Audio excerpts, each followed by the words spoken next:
Greetings, dear ones. I'm Kryon of Magnetic Service. The ones in this place should know something.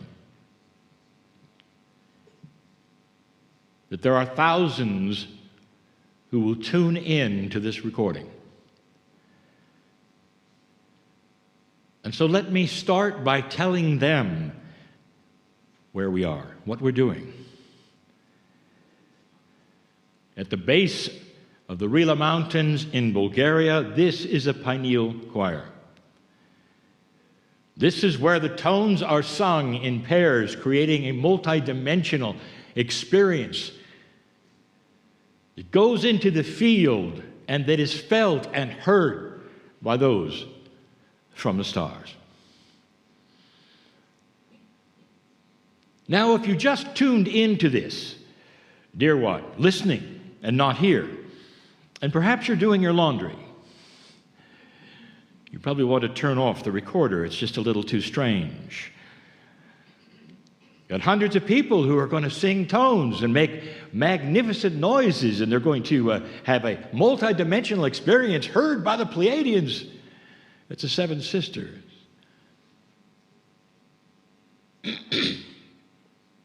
So let me give you what I'm going to call the case for life in the universe, especially in your galaxy. During this day, there will be 7 channels, some short and one long. One specifically on instructions for the last choir and for Yawee. But I want you to come with me for a moment into a void.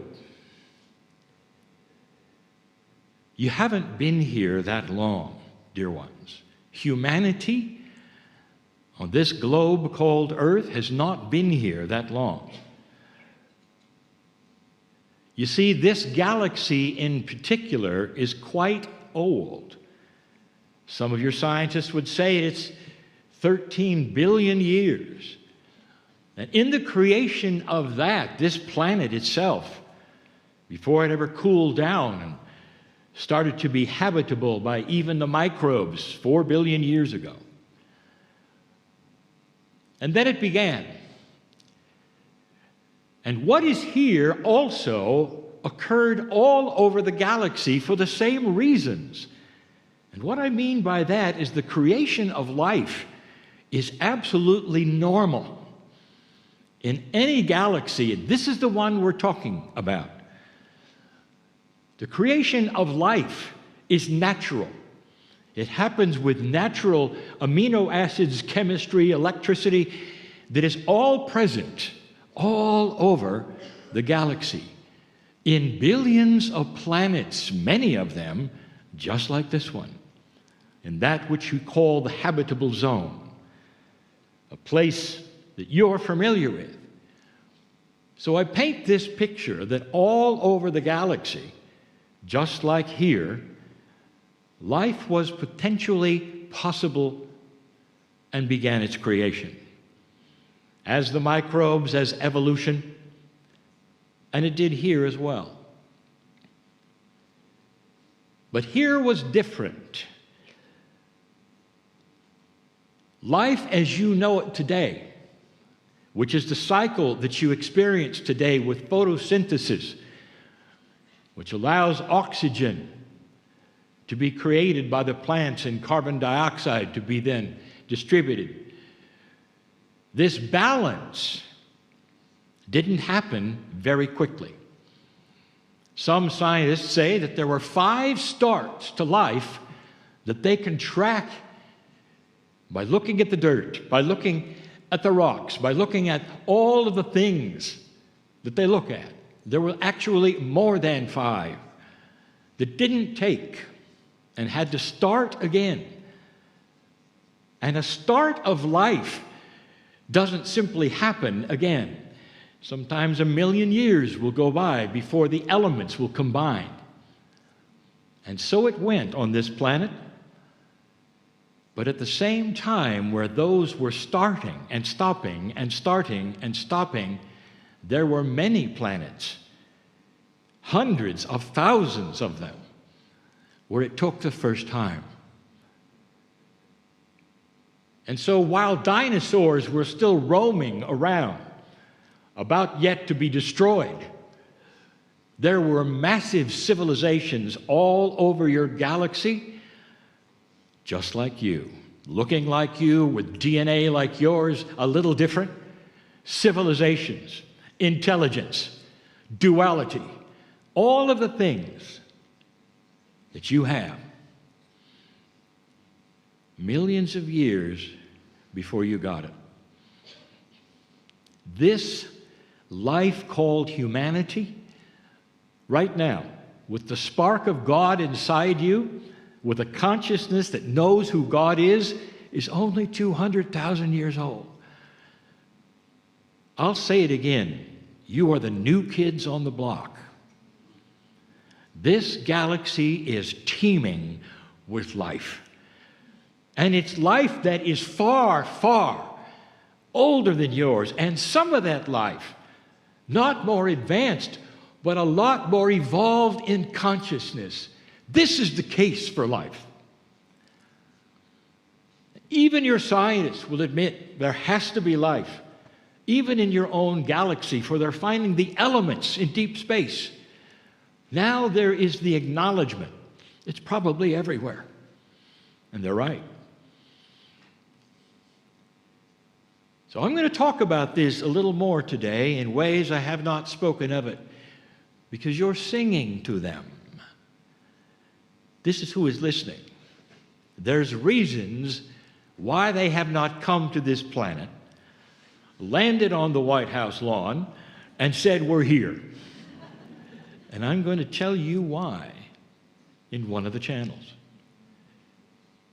But the premise is set. Is it possible that civilizations with millions of years a head start on the evolution of consciousness, including the concept of the Creator inside,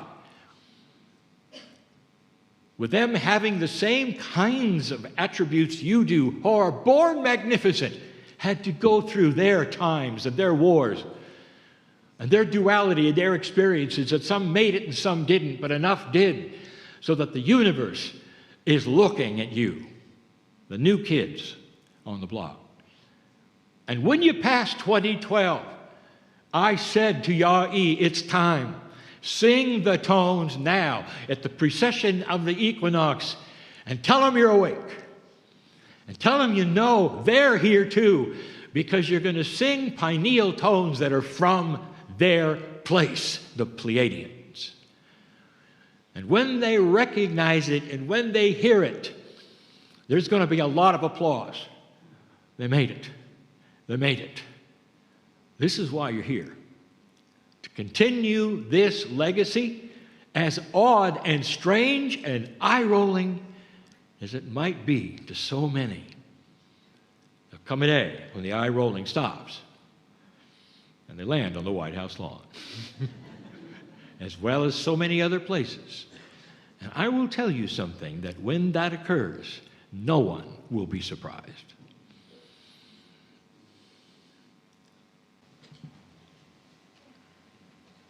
And so we continue. I want to talk a little more about who's here, about Lemuria in particular. Things that I have taught mostly to women in the past, you need to hear now. First of all, you might be aware that some of the tones and the noises that you've been singing and saying have an overtone quality that broaches that which can be seen by those who listen to interdimensional things. So I'd like to acknowledge the fact that in some way I was here yesterday when Yawee presented something. He said, perhaps we could make the channel shorter.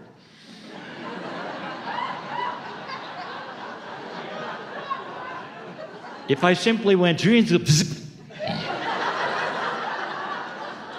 well, I just did. The Star Mothers heard it all. But you're not quite ready. Lemuria was real. And it was a training place mostly of the nodes of this planet where the Pleiadians land and the star mothers started to give birth. Lemuria, in the middle of the Pacific Ocean, was unique. And that is because it was isolated. And for thousands of years could continue undisturbed. That no other civilization, no matter how long you were there, with incarnates already starting on the planet, no one would come to the islands. And so Lemuria became the place of higher teaching. And what I want to tell you that I've said so many times to others is that the star mothers taught the women different than the men. And the reasoning was this, that the women are far better equipped to be the shamans and the teachers on this planet. And the reasoning here should be obvious to every mother and to every father. That the women have a greater intuitive sense. They are raising the children. They have the love and the compassion and the patience. And that is what is needed to teach that magnificence of God inside, of the Creator. The women carry the torch of shamanship, of the teachers of divinity. And you come to a place in this society now and you see what your duality has done, because it's reversed. How do you like it so far? It hasn't worked. Not really. Not really. I want you to look around, dear ones, in this group. Your Akash is awakening to these choirs. And for these years, if you were to take the pictures of who is attending, it's mostly women. You are awakening, Lemurian ladies, as well as those who were there as men, but more women are awakening than men, because that is the seed that was given to you then. And here was the seed. That should you choose, as a civilization called humanity, to go past that which was the year 2000 into 2012, should you pass the precession of the equinoxes, the seeds would start to awaken. The shamanship that was taught to you, the beauty of God, the pieces and the parts of the Lemurian teaching wheel, all of these things will start popping out. The intuition is the key, and that is why there are so many more women involved. And they were trained so that when they awoke at a certain point, many of them would see things they were not ready to see. And one of the things that surprised perhaps some of you who were drawn here originally, or perhaps even today, or even this week, is how it resounds to you. How does it feel? And so many of you who have been in the choirs from the very beginning have traveled the world to be on the nodes and sing the tunes, and you wouldn't miss it. And the reasoning here is that, again, it is built into your Akash, this awakening. And as these nodes start to open and activate and spread what they are doing, and I'll get to that, you are responding. It's almost like your Akash and your pineal are antennas. And they draw you to this room where you learn tunes that nobody has sung before. Odd kinds of sounds that nobody has made before. Putting them together in a scenario of timing that is odd to some, that no one has done before.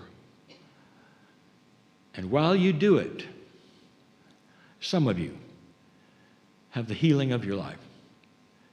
And I'm not talking about the physical healing as much as I am about the consciousness of peace, where you start to realize the importance of who you are at this time on the planet. What you might do as an old soul, even after the choirs are finished. Lemuria became the birthplace of the old souls on the planet who have the most intuition of awakening. That's who's here. There are many who would love to be here, who don't have the resources to be here, who will listen as best they can to the tones, and they'll be right with you. Multidimensionality is that way. When you get into a dimensionality that is beyond that which you expect on a day-by-day basis, funny things happen. And those funny things are a timelessness, a feeling that perhaps you are there when you're not.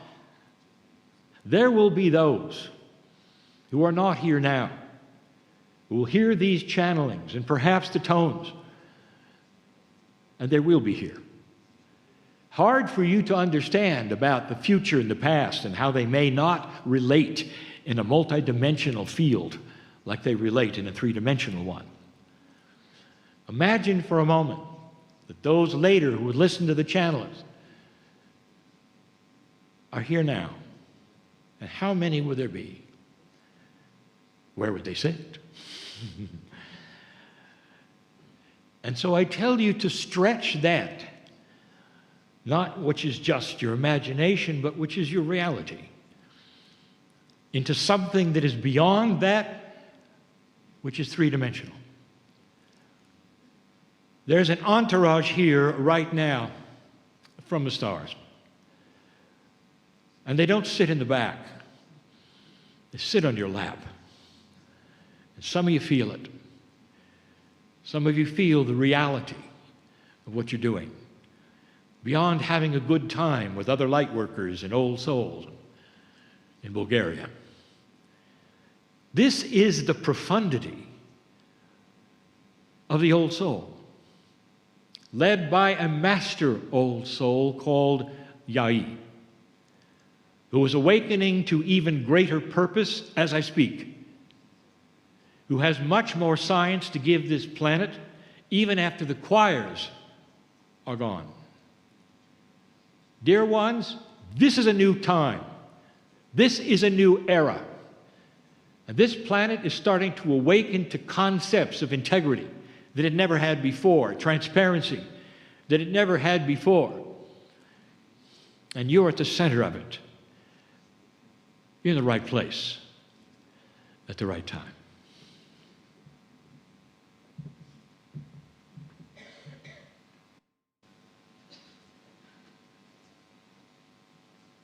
There have been those who would ask about the signal, if you call it that. It was sent on December 21, 2012, by so many of you here. We told you that this particular event awakened those from the stars that you had made it past a point that was prophesied to be the end of humanity.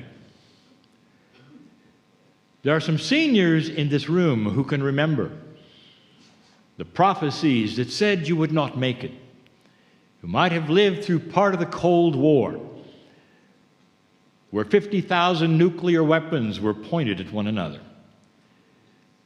Those were the times when some humans were absolutely sure they would not survive. Because like all of the civilization before, another war would occur, and another one, but the one that would occur would be nuclear, and that would be the end. There was prophecy even in certain sacred scriptures that said you wouldn't make it. And it all targeted 12 years before the choir. Now that's a significant number, and I'll tell you about it in just a moment. But it was centered around the year 2000. 2000 flew by. And the only problems you had, even those weren't real, Y2K, if some of you remember. And you survived. And there was no war. Sometime before that, there were even celebrations of those who felt it coming. Who said that it's in the field. And that field represents the consciousness of a future humanity. Things that are coming. That target themselves in the field that you can feel because the consciousness is beginning to awaken. And you passed that place they said you'd never pass. And 12 years later in Hawaii, Lemuria, on Maui, so many of you gathered to sing the basic tones, the first ones, and sent a signal. As many times as we've told you about that, it seems that it's still magic. It's a mystery to some how such a thing could ever be. We started this day telling you that the life in this galaxy is abundant. Much of it has high consciousness, places where you are only dreaming of going someplace, with an ascended body perhaps. They're here. They live in the galaxy and they're aware of you, and some of them created your DNA. What was the signal? There are those who always ask, why do we have to do it again? If that one choir was enough, and we sent the signal, why do we have to have more choirs? I'm answering that now. That signal was a wake-up. It's a signal that they weren't necessarily waiting for. Because for eons, this civilization called humanity always had only war, if you noticed. War after war, and it seemed like the Akash of the human being never remembered the horror of the last war. And new humans would show up, and almost like they never knew that what it was like to burn their hand, they had to do it again. And then they had to do it again. And then they had to do it again. This is an earmark of low consciousness. You were almost written off, dear ones. Here is another one that wouldn't make it. The Creator gives you free will, absolute and total free will. There's no intervention if you wish to take it to its lowest ebb. That's free will. That's the love of God, giving you choice. But you sent the signal, and there was more than awakening. Dear ones, there was surprise. And in that, I'll tell you, if you want to call it meetings, go ahead. There was a confluence of energy in this galaxy that recognized that another planet was about to go into ascension. And it might take another few thousand years before they got there, but they were now echoing the same steps that so many of the planets had done before. They saw the consciousness start to raise. So much, though, that 900 of you gathered in one place and sang to the stars, we made it. It was a surprise. Why do you have to keep singing? The reason is this. You need to have the old tones that were sung 8 years ago, 7 years ago, continue. So that they know that it was not a flash in the pan, that you didn't then destroy yourselves a couple of years later. And you continue. And the tones you sing are more elaborate, coming from the pineal, right from the Star Mothers, who taught them to Yawee. Taught them to Yawee so that when these days came, he'd remember them. And he'd put them forward. The signal you've given is, we're still here. And another choir, we're still here. And another choir. And the tones become more elaborate. And it says something beyond a signal to those from the stars who have been waiting for you to awaken. And join perhaps a galactic group eventually that has a purpose that I've only hinted about. Is it possible that this galaxy has a measured vibration when it comes to high or low consciousness? And if it had a measurement of high or low consciousness, who cares? Who's watching? Who's listening? The universe, dear ones, is very big. Your galaxy is very large. What if I told you that the consciousness of your galaxy is an important measurement to how things go in the universe with free choice of others you'll never meet? And if that's the case, this planet starts to add to a raising consciousness of the entire group of planets, the tens of thousands of them with ascended beings who are looking at you and watching you and saying, "Good job, Pleiadian." What if? What happens here next in the raising of the consciousness of this planet changes the entire galaxy's quotient? Do you think that would matter? I'll tell you, it really matters. So you continue to send the signals, including the one today, that not only says we're still here, but we're now starting to sing more elaborate things like victory songs and lullabies that go beyond open fifths and are more complicated because we're evolving. And every time you sing, including this day, every time you do it, there's an entourage which comes to hear it. It's so special, dear ones. You have no idea what you've done. This planet is more protected today than it ever was before. I'm not going to go into it except to say not all the life is ascended.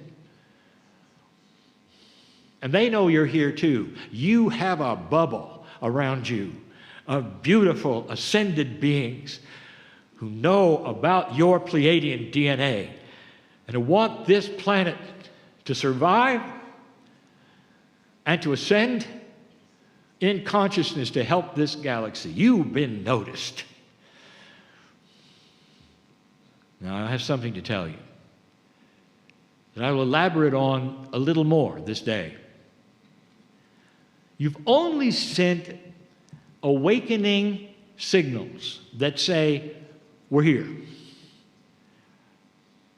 There really has not been a language past the fact that we're here and we're still here and we're a little more awake than we were the last time. It's like the mother in the other room wondering whether her child is alive or not for some reason, perhaps in a scenario, and suddenly she hears that voice of her child in the other room and she says, "Thank God you're alive, and goes in the other room to see what the child is going to say, and the child says, "Blah, blah, blah, blah, blah."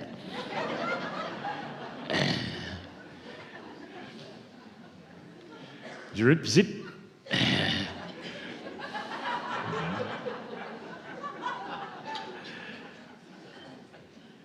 Yawee's assignment is going to be about saying more than that. You'll see in a bit, because there has a language. On the last choir, you're going to tell them you know what's up.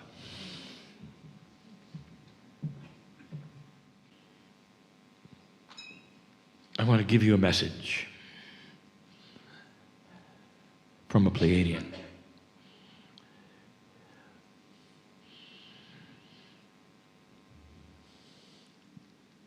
Those from the stars teach in metaphors.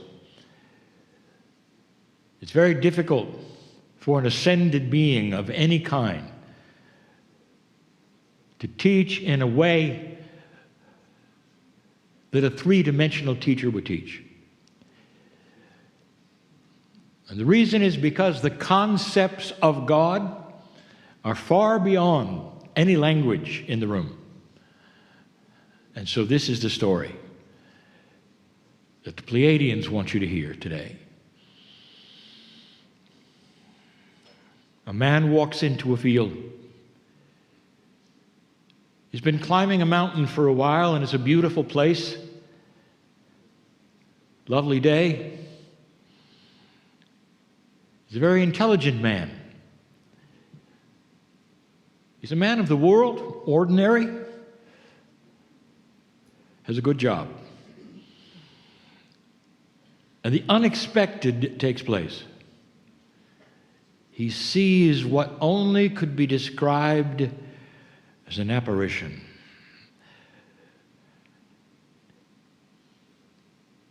If you tried to take a picture of it, you couldn't. You wouldn't register. It's almost like a ball of spinning, translucent light. It's astonishing. And he knows he's seeing something that is beyond that which is three-dimensional, but he doesn't fear it, for it feels so comforting. It starts to take shape in his mind. And I say that because that which is his mind that registers and goes through all the synapses of what is this, will then come to the conclusion it must be angelic. And so that form starts to take shape as a beautiful woman, angelic in form, shining like the sun. The man has gone to church most of his life. He's ready for this. He takes off his shoes because he knows he's in the presence of something beautiful, something from God. And it stands before him and it spins before him in the field. Pretty soon he gets up the courage, besides just staring at it, to speak. And he says, "Can you hear me?" And this glorious voice that he hears in his mind, not from the air, not through his ears, that's so soothing and female, of course, because the angel was, says, "I hear you." And the man says, "What are you?" And the apparition says, "I'm anything you want me to be, sir." Intelligent he is, and wise. And so he says to the apparition, "I believe you to be an angel. Please, though, tell me what you are, not what my imagination says you are." So he's thinking past that, which is the perception of his mind. And the apparition says, "I am not an angel. I'm from the stars." A man says, "You are from the stars." And she says, "I am a Pleiadian star mother." He doesn't know what that means. He only feels the sacredness of it. He cannot doubt the sacredness of it or the reality of it as it spins before him and he stares at the multicolors. And he realizes that he's looking at something completely different than any reality he's ever had. Why does it emanate such love? How is it that he can feel it in every cell of his body? And now, this is telling him it's not even angelic, it's an ET. And And he says, can you tell me things? And she says, of course. Where are you from? Even though the apparition, she has said she is a Pleiadian star mother, he's not really got it yet. Where are you from? And the answer may surprise you. She says, I'm from Seoul. I live here. You live here, he says. And she says, I've been here for thousands of years. He didn't ask much more about that because he saw the opportunity in his own mind to ask questions of this wonderful creature who is sending out all of this vibration and love. And he says, I may not have this for long. I want to ask questions that are meaningful. I want to know how things work. And so he begins. Will you tell me the truth if I ask you questions that are burning in me? And she says, of course. And so he starts to ask a series of questions. And the first one is this. I've always wondered about anti-gravity. Can you tell me, does it exist and how does it work? The Star Mother is now becoming a little more visible. You can see her face. You can see the beauty, how big she is. You can start to hear a voice in the air now and not in his head. It's a voice he'll never forget all of his life, caused by a different kind of vocal cord, one in two sections, one that might even be able to sing open fifths by itself. And she says, the love of God is beyond anything you can ever imagine. The love of God contains the compassion of the universe, and all the creatures that are within it are known. The love of God is dripping with truth and transparency. The love of God knows who you are. And the man realized as she was speaking, that's not the answer he was looking for.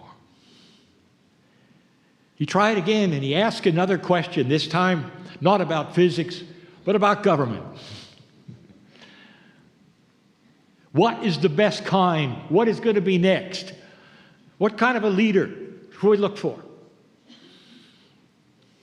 And she says, the love of God is the most spectacular energy imaginable.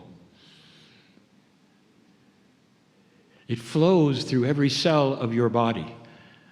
It's such a liquid that greets every cell, that loves every cell. The love of God knows every blade of grass and every bit of life on this planet. There is nothing like the love of God. And then she starts to ask him a question. Tell me, sir, do you have children? And he says, I have two. And she says, how much do you love them? And he says, I love them beyond measure. With all my heart, I'd do anything. And she looks at him and says, multiply that times 10 million. And that is the love that pours to you from me today through the creative source of all that is. The I Am stands before you and knows your name.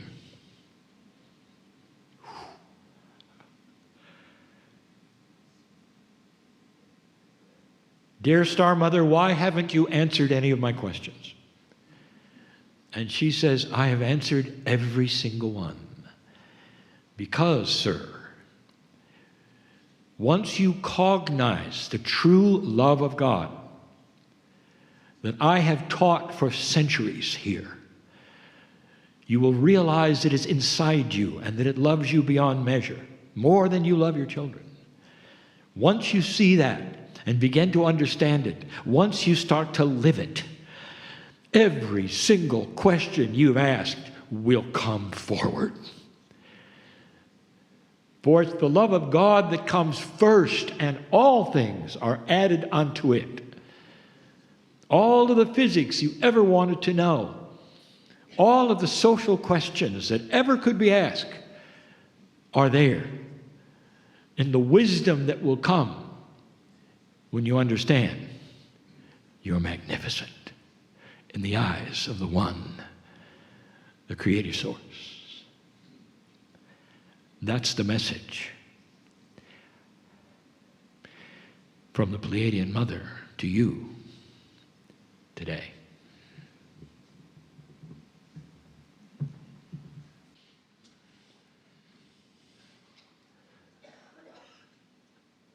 And so you sit here on a node. And if you haven't really paid attention to the explanation so far, this is a Pleiadian hotspot. You have 12 nodes and 12 nulls. And they were put here a long time ago, basically with the beginning of the landings of the Pleiadians.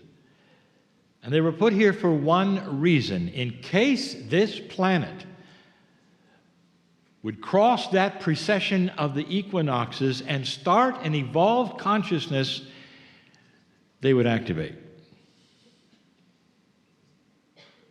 The activations would not be all at once. And the pairs would be activated together. Now, we have described a push-pull energy. This is not really that hard to understand. If you understand magnetics at all, and if you can envision a magnetic engine that would rotate upon itself in such a way that it pushed and pulled both polarities so it always spun, this will be the future of energy. And that is the way the push-pull energy would work on the nodes and the nulls. They activate, and the push-pull begins, and it keeps them activated. But the nodes are the places where the Pleiadians worked and where the landings occurred.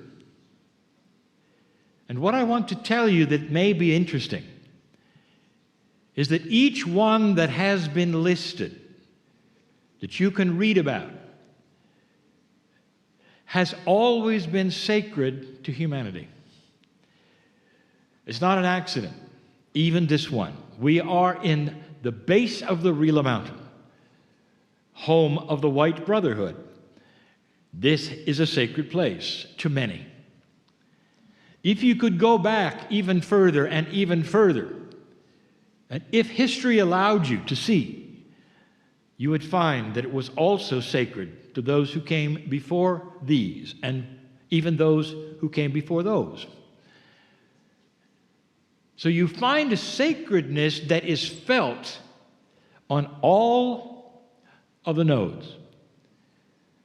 Now, the nodes and the nulls have also been described as time capsules. It's been given to you before, but I want to show you yet again. A time capsule is not as you have envisioned it. It opens at the right time. And what is occurring on the planet, and has been occurring since the first choir, is a slow opening of wisdom, knowledge, and sacredness put into a confluence of the field of this planet to increase the coherence of consciousness. You're starting to evolve, dear ones, if you haven't noticed it already. Society is changing in what they will and will not permit. Suddenly, conspiracies are fewer.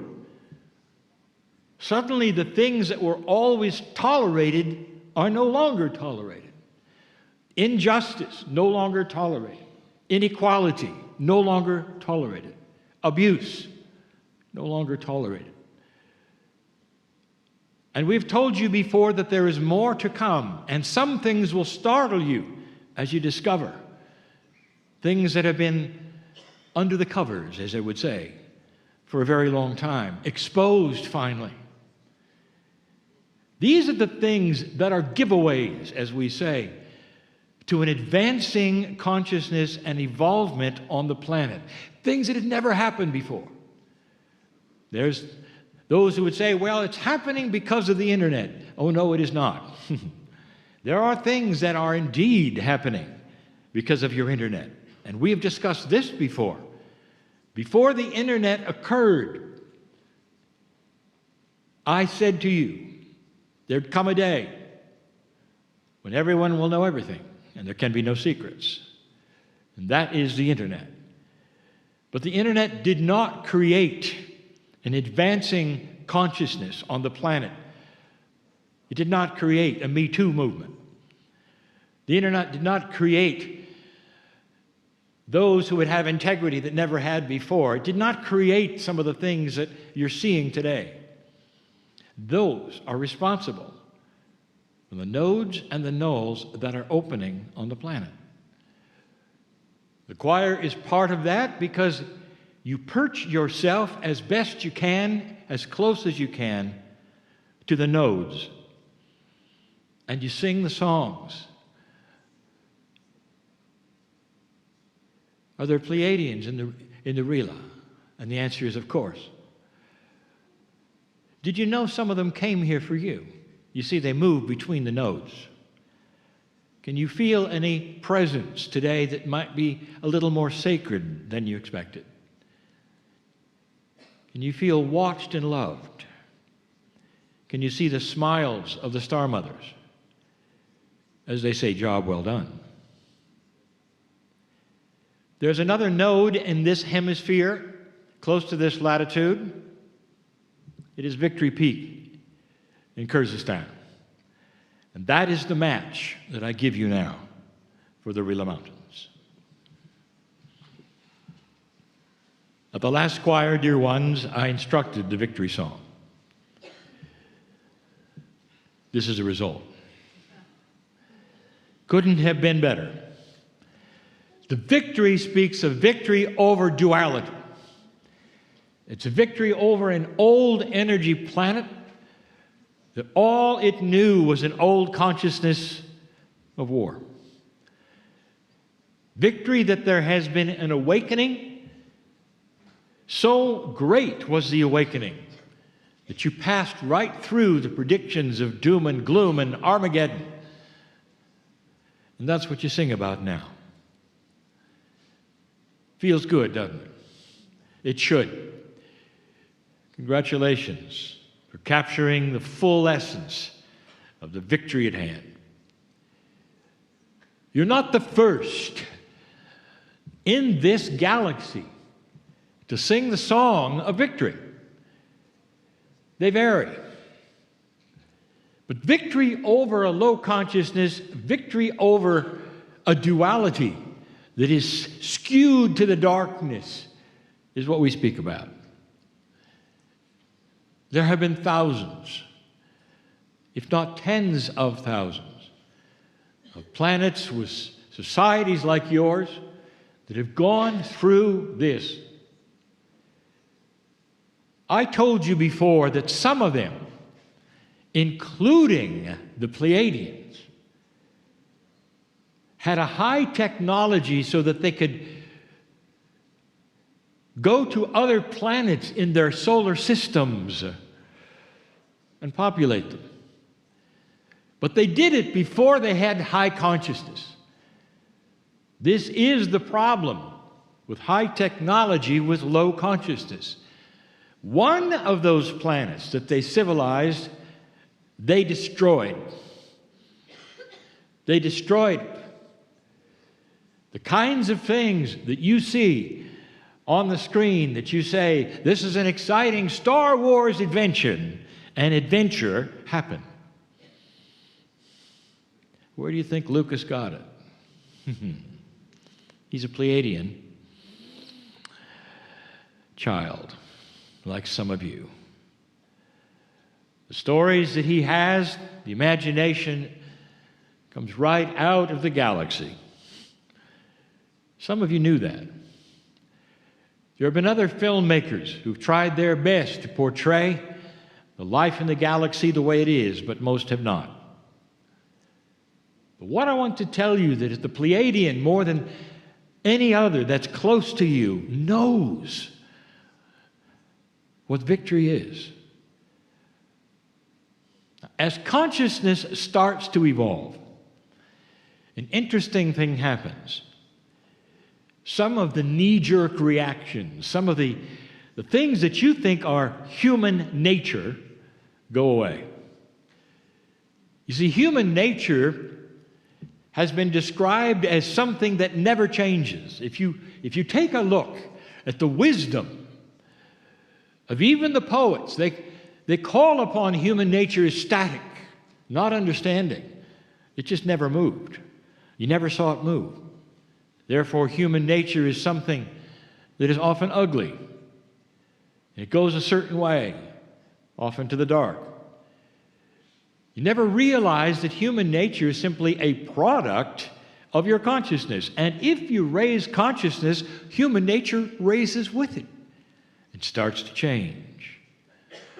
So if you could use the word human nature, perhaps it'd be Pleiadian nature.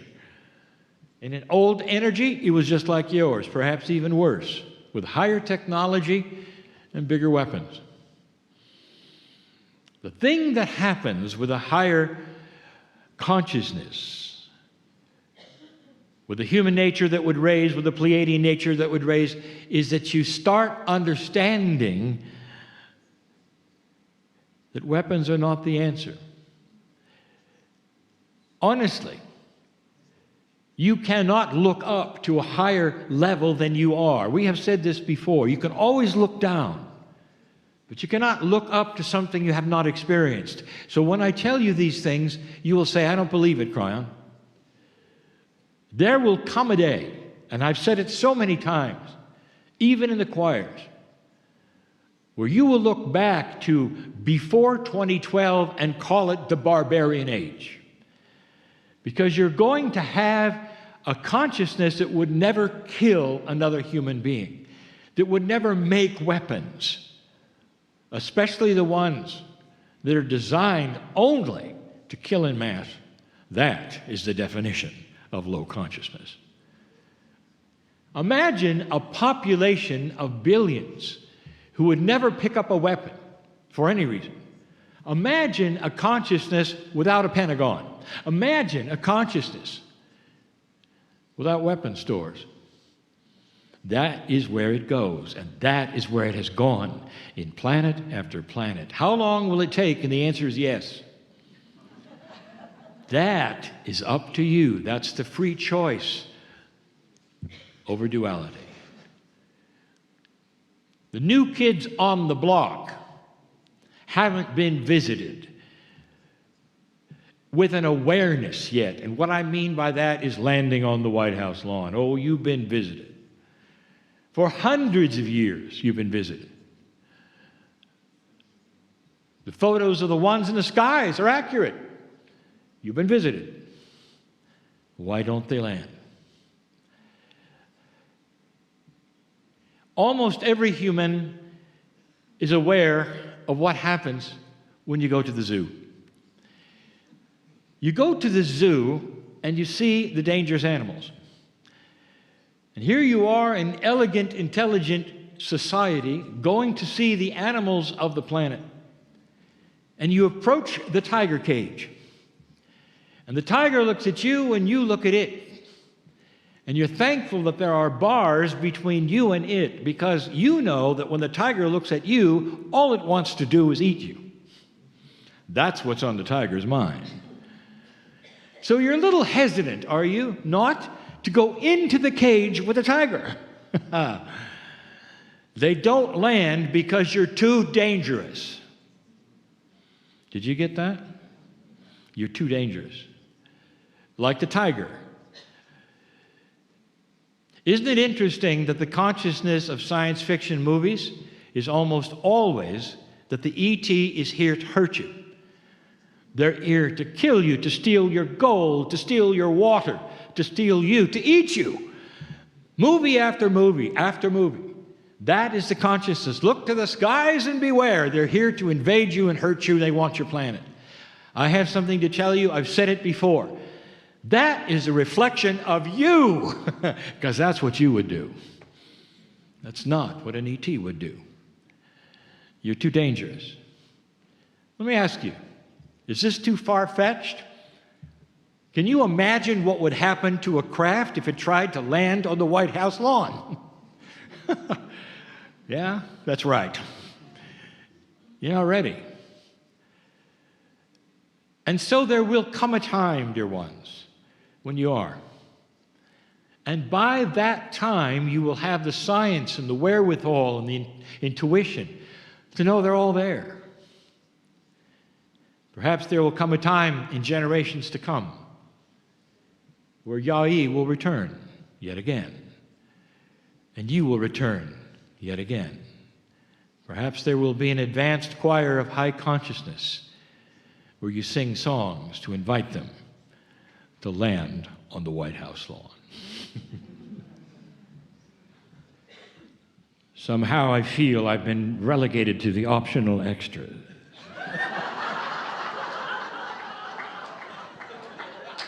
It's okay.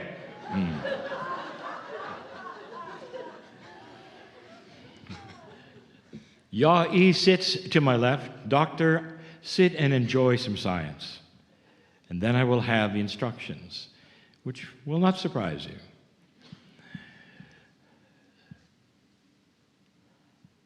Difficult to know where to begin here, but we're going to tell you how to send the signal that has the language in it, not just the awakening. So I'm going to give you something to think about, and I hope scientists are listening so that they can roll their eyes and laugh a lot for a while. Dear ones, I want to give you an axiom of truth that you probably have not heard me say to this degree before. The universe, the galaxy, all it is, all of creation, everything you examine and look at, is filled with a signal. And the signal is how things work, and how you can make them work better, and how things are constructed. And it's always this, the axiom is this: look for numbers divisible by 4. And they are everywhere. In fact, I'm going to say this again and again. Even in this channel, the universe shouting at you, look at the 4s. And they want you to look at the 4s because within that, there are patterns of your new science. There are going to be patterns that will lead to other patterns. It will surprise you. Everywhere you look, there are numbers divided by 4. It is a natural occurrence. It occurs in navigation. It occurs in music. It occurs in magnetics. It occurs in electronics. All numbers that naturally fall divisible by 4. You know, when Yawee went to school, in this life, he studied DNA. So what does the DNA tell you about structure? What about the nitrate bases? The nitrogen bases, how many are there? 4. What a coinky-dinky.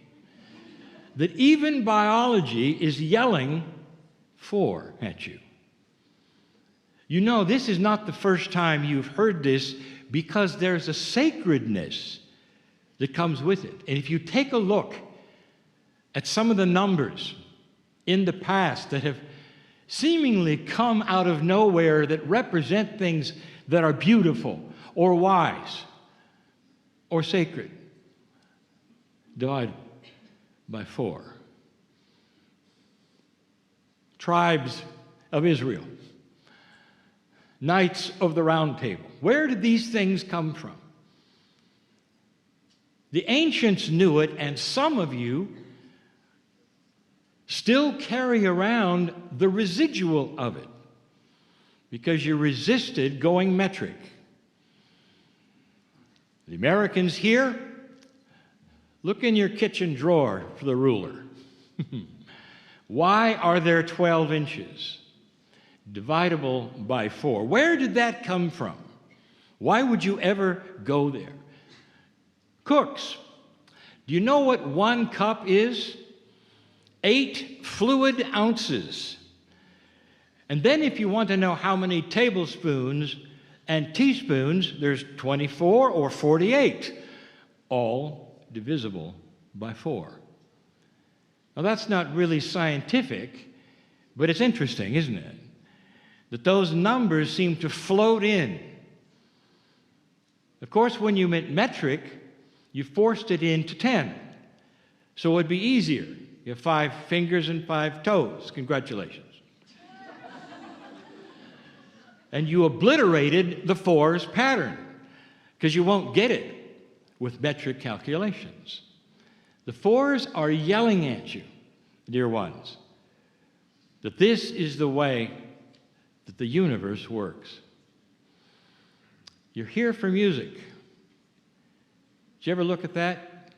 You realize the metric system couldn't do anything about music.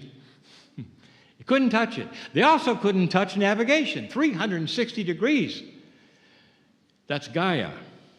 Gaia's in 4. The fractals of time are in 4. Music is in 4. How many steps are there, half steps, in 1 octave? 12, dividable by 4.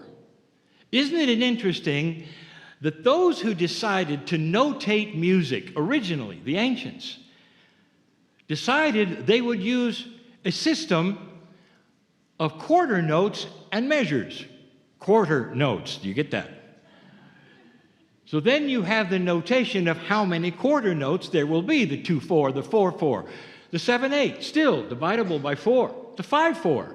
It's all there. Music, dividable, divisible by 4. Did you ever consider that?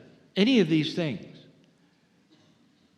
There'll be some scientists listening that say, well, we're way beyond that now. We're into computing, you know.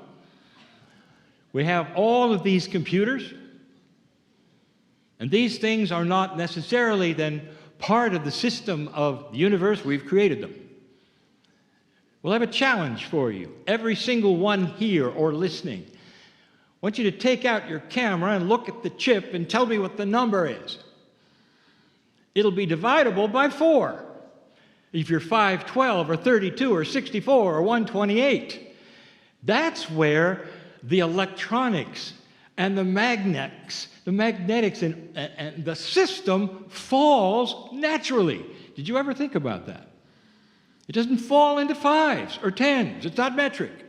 So every time you see a natural occurrence of where something will fall in its own way, it'll be dividable by 4. Your science isn't interested. Physics isn't really interested. And yet it yells at you, it's all dividable by 4. Here in Bulgaria, you plug into a circuit that just happens to be the number of volts that falls that way because of magnetic windings and because of electricity that is base 4, 220 volts.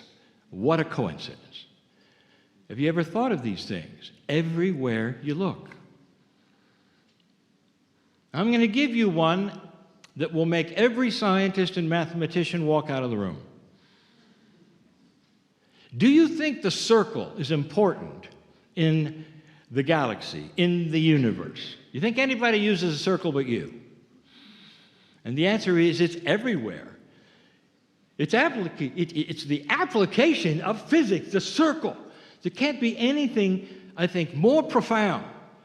And in that circle, in the geometry of that perfect circle, there has to be some wonderful relationships and ratios. You know where I'm going, don't you? Pi, 3 and a lot of numbers. Does that make sense to you? Do you think for a moment that that is the sacred number that belongs in that ratio? Now, here's where it gets exciting for the mathematician, because I've heard them talk before, in front of me and behind me, when they say, "Dear Kryon, you're wrong. You see, a ratio is a ratio no matter how it's calculated." So you can say it's 4 or it's 10 or it's 12, and you can give us new math, but the ratio remains the same. 3 and an infinite number of numbers. All right. That's because you're not using relational math, because you don't know what it is yet. You know concept, because pi is 4. Now here is an example of something you're not going to understand, but I'm going to do it anyway. And it'll be the last thing before I give the assignment to Yawee. Listen. What else is absolute like that ratio? What else on the planet never, ever varies? It is what it is, it will not vary, and it's time. How long is a second? It's absolute, it's standard, it is unchangeable. Atomic clocks are dividing it into the millionths of a second. It's used by physicists. A second is always a second. Except it isn't. Einstein came along and said, well, the second is a second for you, but it's not a second for another observer who might be going a little faster than you are. You see, his second is longer than your second. So which second is right, his or yours? Which ratio is right, his or yours? His second is longer. How can that be? Now we get into something you really won't understand. I will tell you something I haven't really mentioned before, something to think about, and something the Yawee will understand fully. If a person is vibrating higher, go slow, my partner. If you have an ascended creature who has gone through an evolutionary process and is vibrating at a very high rate, vibration has no difference than speed. It simply is speed in a circle. A higher vibration creature or human being on this planet will have a longer second than you do. Are you aware of that? Let us say you had an agreement. 2 human beings, and they're both going to live till 100 years. But one human being is vibrating faster than the other human being. He's more ascended, he's more alert, he's more aware, he's more evolved. So, you're going to die before him. And yet you're both going to die at 100. Does that make sense to you? Probably not. I've just redefined a second based upon enlightenment. Dear ones, I'll tell you that all of those listening right now who are vibrating higher than you are know that pi is 4. It's something to think about. Even though your scientists don't agree, haven't seen it, are not going there yet, don't know the math that's involved, isn't it interesting? Symphony orchestras tuning up to A440. What a coincidence. Don't you find it interesting that the sarcophaguses of early Egyptians are designed to resound at 440? Do you think maybe the Egyptians knew something you didn't? And the answer is yes. They knew about the patterns of 4. It's always been there for you to look at. Now you know it, because I just told you. Eventually, your science will know it. And that is the signal. You're going to tell those who are listening to your tones that you know about the 4. And when they hear that, it won't be the baby awakening and crying. It'll be the baby waking up and saying, I know how things work. It will be the basis of new physics. It's going to be the basis of designer math. It's going to be the basis of so many things. Look for numbers that divide by 4, because that's the holy grail of the science to come. And the universe is shouting it. Just look at it.